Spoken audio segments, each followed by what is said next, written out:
The greatest shirt I've seen today. Like, well done. Skeeter was black, right?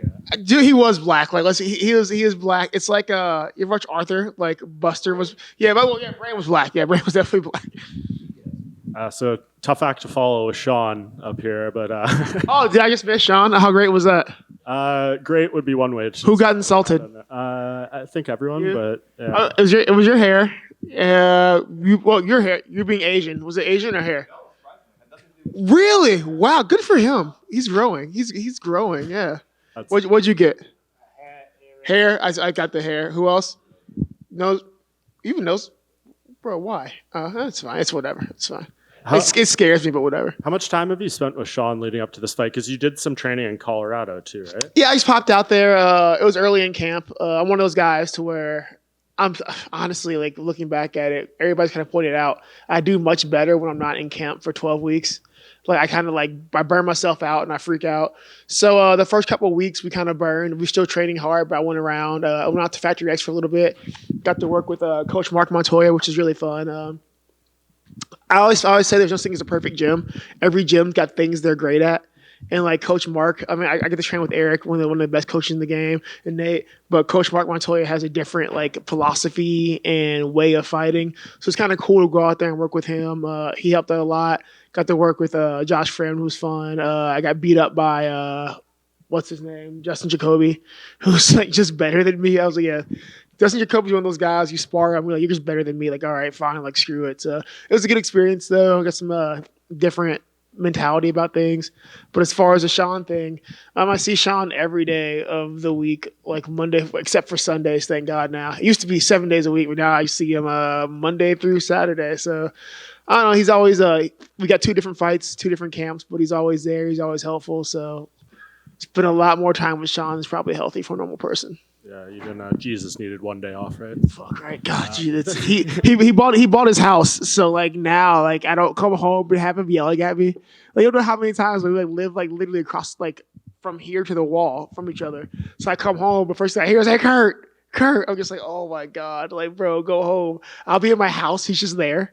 Like, I'll be in my bathroom, just open the door, like, what's your problem, Miss Kurt? I was like, oh no, I'm taking a shit, bro. Like, what's my problem though? So it's kind of nice not having the random Sean appearances. Is the Colorado stuff all kind of part of this mental refresh you're trying to do, getting off social media, just maybe trying a little bit of a break here?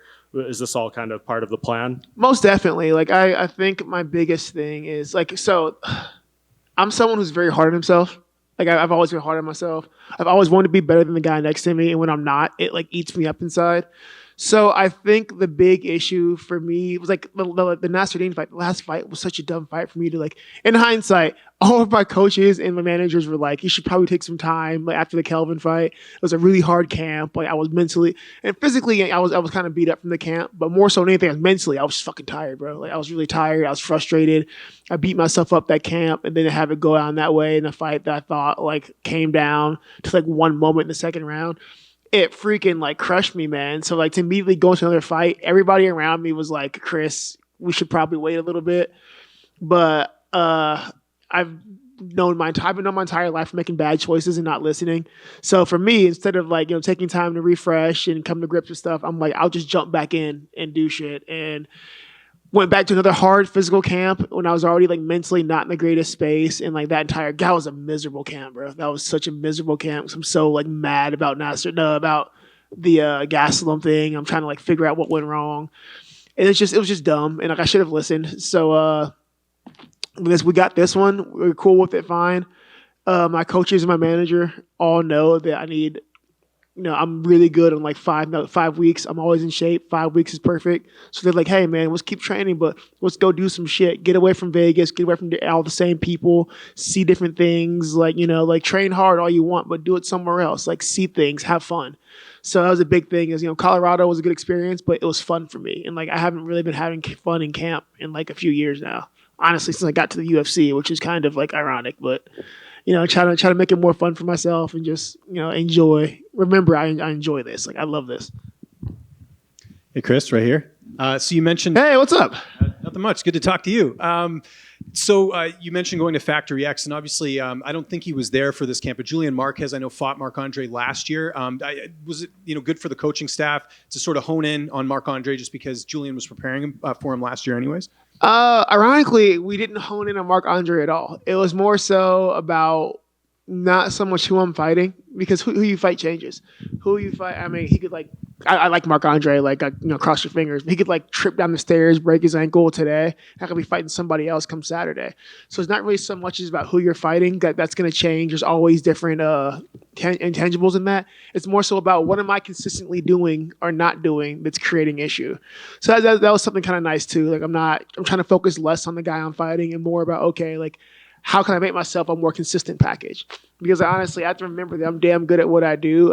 There are things I do consistently well, and there are things I do consistently bad. So it's kind of now we're just, hey, let's keep doing the things we do great. Let's keep doing it, but let's start cutting back on a few of those things we do consistently bad that are getting me in trouble at this level. How different are things going into this fight than, say, your last one, just because of the switch up in camp? Like you said, not on social media, not doing much media. How are things different for you?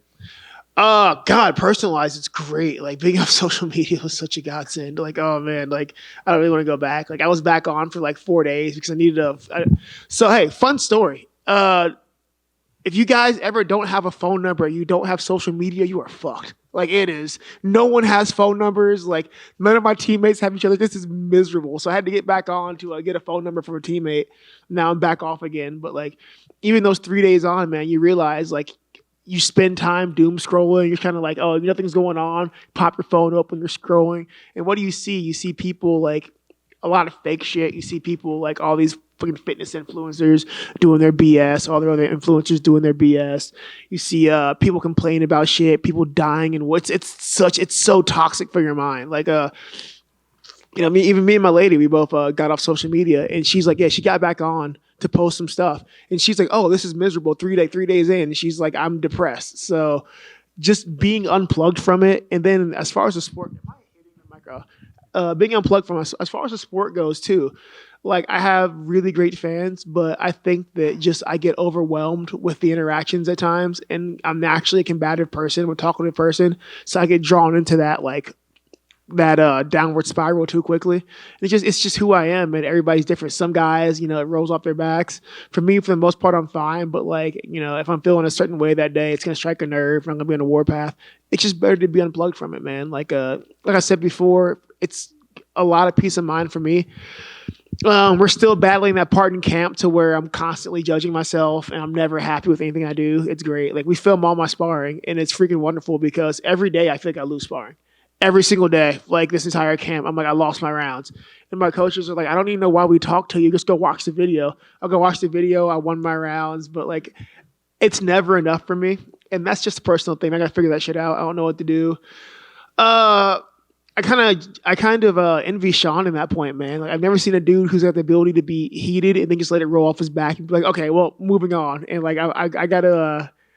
that's something I got to take from him, actually. So we're working on that. But this camp's just been great, man. I've kind of unplugged. We still have those mental battles, but I'm kind of just unplugged from it all and just focused on me and Marc-Andre. Everything else, it's noise. I'll deal with it later. Speaking of Strickland, do you like being on the same card as him, or would you prefer to not be on the card just because your coaches will be tied up and all that, right?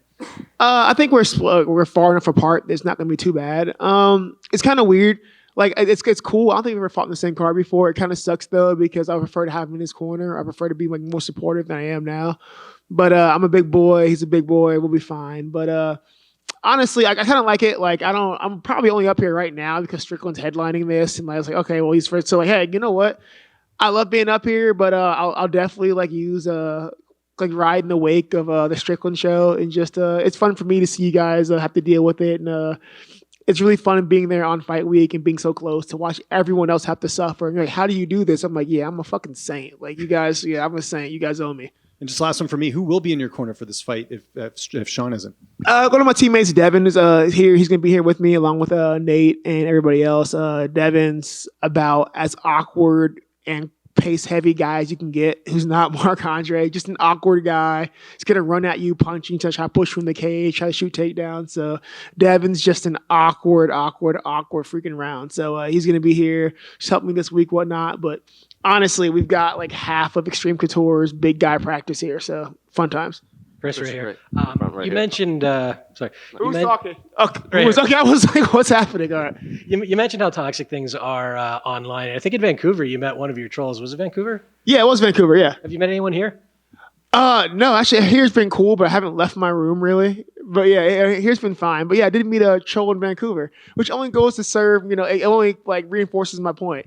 Like, I'll say this, people are like, oh, if you can't handle criticism, not everybody who says shit's a troll. I'm like, no, bro. Like, once again, I've never met anybody in person who can keep the same energy as they have online. It's just makes me realize, like I said before, man, like social media is just a refuge of cowards. And I just don't have the patience for it anymore. I'm old. I've got kids. Like I wake up, my knees hurt now. I just don't have the patience for it, man. I just really don't. I feel that. Marc-Andre has said that you are his ticket to the top 15. Does that add any motivation for you coming Saturday? I mean, not really. Honestly, I was Brendan Allen's ticket. I was Phil Hauser's ticket and a lot of other people's tickets. And I sent them right back. Oh, shit, Brendan Allen got there. So good job him. He's killing shit. But everyone says that. And people are like, oh, you're a gatekeeper. I'm like, okay, but you still can't come in. Like, you can come and gatekeeper all you want. You can't come in. So, like, yeah, so you can believe that. And that's fine. Like, Marc-Andre's tough. I like Marc-Andre. But everything you do, you're good at, I'm better at. I think I'm a better striker than you. I think I'm a better grappler than you. I think honestly my cardio matches yours, if not better. So like I'm not really sure what your plan is. You're either gonna have to push me against the cage and try to stall for all life, which I'm better in the clinch than you, and I'll cut you down, or you're gonna try to play outside and try to pull my least favorite game plan, and that's fine. We've spent a lot of time working on that anyway. So, I mean, I can be a ticket all you want. A lot of fucking missed flights happen every day, man. So it's whatever. Just a quick one. You said you haven't left your room. Is that just the weather? It is cold here. It is a frozen hellscape. And like I love Canada. I love Canada. You guys really do. I love Toronto. You guys are awesome. But it is a frozen, cold, like just I don't know why you live here. It's just like the opposite end of the spectrum from Phoenix right now. And Phoenix is too hot for people to live. Like it's too cold to be here. Beautiful city, but I hate the weather here, and this is fucking miserable. This has been a warm winter. I'm from Ohio, which makes me ashamed. Everybody from Ohio is right now. What the fuck are you talking about? Like, I've been out of Ohio for like 7 or 8 years now, and I've lost my cold weather immunity. Like, the combination of just like, honestly, I'm not gonna lie, I'm being a bitch about it. And second, like, I'm really skinny right now. I was like really good camp, a lot of cardio. My body fat's really low. So like every wind, every breeze is just cutting through me. Like I'm old, guys. I'm fucking, this is like last year's the first year. Like I wake up, my knees hurt. So now I wake up today and I'm like, why are we here? I was looking out my window. I was like, why did we I love you guys. But like, can we come here when it's warm? Like, why do we do this? This is so weird. I hate this. There are warm places. Chris, front right here. Will you talk to the referee about headbutts and stuff when he's coming in to give you your, like go over the rules and stuff? I mean, no, because apparently, like I've, who was it? Was it the last one? Not Nasruddin. That's the rules between a clash of heads and a headbutt are stupid. Like, so they called Herzog. I think it was Herzog, wasn't it? Called the Gaslam a clash of heads. But I was like, I was moving. I was above him, and he came up. I didn't come down. I was up and going backwards. It was weird. And then the Imavov fight, they're like, oh, it was a clash of heads. I was like, I was moving backwards, and you can't, like, I don't. So you know what? It doesn't matter because, like, I mean, no matter what happened, it's going to be a clash of heads. So unless he's like diving forward, so just not gonna. I can't worry about it. Like I can't. It's in the past. It happens. Not the first time or the second time or third time I've been headbutted. Being a southpaw, it's one of those things that like everyone's like, oh, you're a southpaw, you're lucky. Like, well, the opposite side of that is like you're gonna get run into when you're a 5'10" southpaw. So it is what it is, man. Like, fuck it, I can't worry about it. I'm just sitting here, like, I'm expecting to get stitches. Like, it's fine. Well, Marc-Andre said he promises to keep it clean, no headbutts. Dude, Marc-Andre's a good dude. I like him. And like, I don't think he'd do it intentionally, but also we just happen to fly into, apparently I just have I got a big ass head. So apparently it has a orbit, it has a gravity, and like shit's just pulled into it. So I don't know, man. I know he's a good dude. I like Marc-Andre, but I'm expecting to get stitches from a headbutt today, or Saturday. I just accept it. Like, all right, such is life. It's fine. Hi, Chris. One over here. Hi, Chris, one over here on this side, to your right. No, I was. I Hello. thought it was him talking. John Strickland's buddy here. Oh, oof. So the first time I ever interviewed you was way back in June 2018. If you can remember, you had just got that I don't remember yesterday. huge Now Contender series. You didn't get signed, and you told me that day you were done with MMA. You fought 17 times since then. Not that it's going to happen anytime soon. What does the perfect retirement look like for you when that day finally comes? What you just asked is the scariest question you can ask a professional fighter, especially a professional fighter that's in his mid-30s, like, or technically like mid to late 30s now. I don't know, man. I don't know what that day looks like. I have been doing this professionally for like 13 years now, 14 years. I kind of put all my eggs in one basket, man. I closed off a lot of other avenues when I was younger to pursue this. Like, this is what I'm sorry, my phone is going off. This is annoying. This is what I chose to do, man. Ever since I was a 12-year-old kid, this is all I've ever wanted to do was fight people. I thought it'd be more like Street Fighter and Tekken and like cool shit and lasers and whatnot, but it's not a thing. But all I've ever wanted to do was fight. And after Contenders, I was so heartbroken because like not only just want to fight, but like I think the first UFC I ever watched was my dad had a VHS of Tito and was it Tito and Vitor? I think it was Tito and Vitor. It was the UFC in the Bayou, whatever the hell that one was. Maybe it was Vitor and Vandalay, I don't know. But ever since then, I was like, I'm gonna be in the UFC. Like I want to be in the UFC. I want to be in the UFC. And I was I was like 31, 32 in Contenders, whatever. And I was already getting up there. I already had like been passed over a bunch for the opportunity to fight in the UFC. I felt I was ready. And getting that door closed in my face broke me, man. I was like, I've given my entire life for this. All I wanted to do was be in the big show. And not just be there. I wanted to see how far I can go. So like, having that door closed in your face like hurts, man. Like when your entire identity is Chris the Fighter, like what do you do when you're denied, your chance to be, on the biggest platform on the world, on the big stage. So that hurt a lot, man. But hey, we kept at it. We kept fighting because I love fighting. I don't know what else I'm gonna do. Like I really didn't level up any other skills besides unarmed combat. Like I can't go be a botanist or whatever. Like nah, man. All my points went in unarmed combat. So it's cool to be here. It's cool that worked. But as far as like where's the end, like I don't know, man. That's the scary part. Like, when does Jim Miller think it's over? Like, how old is he? Like 41? Yeah, freaking. Even in this division alone, what is his name? Other large black man, like top 5. Cannonier. Thank you.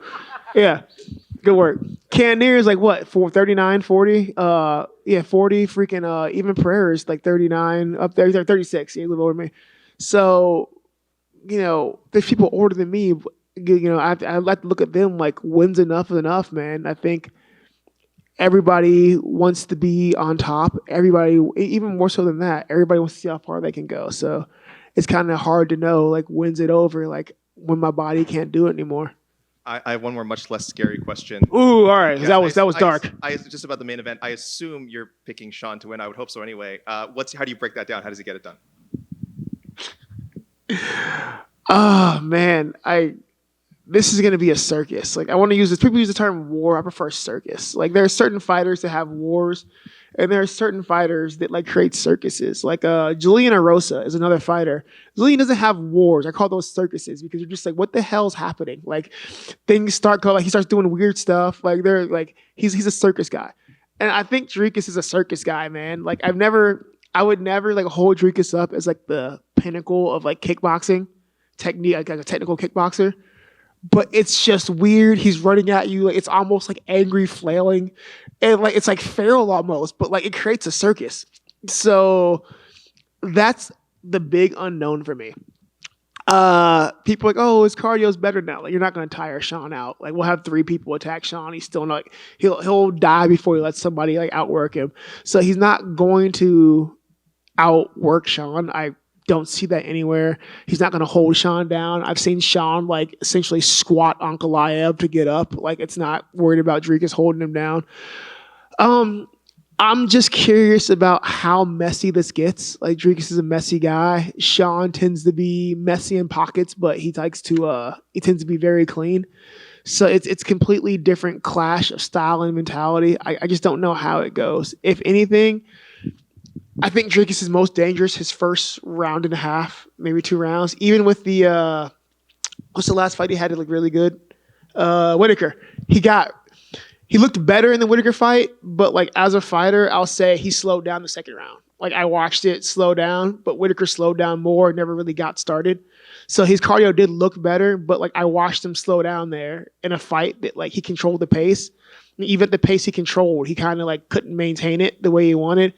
And, you know, I cornered Sean when he fight Abus off of like 11 days notice and like keep pushing the pace until we had to say, hey man, I went in the third round. I told him like, slow down. Like, I need you to slow down. Like you won't say, I know you're not going to stop, but I need you to stop for me so we don't do this. So the first round and a half, I think Dricus is going to be really dangerous. It's going to be really scary. But the moment we hit past a 1.5 rounds, I think Sean's going to absolutely fucking dog walk him.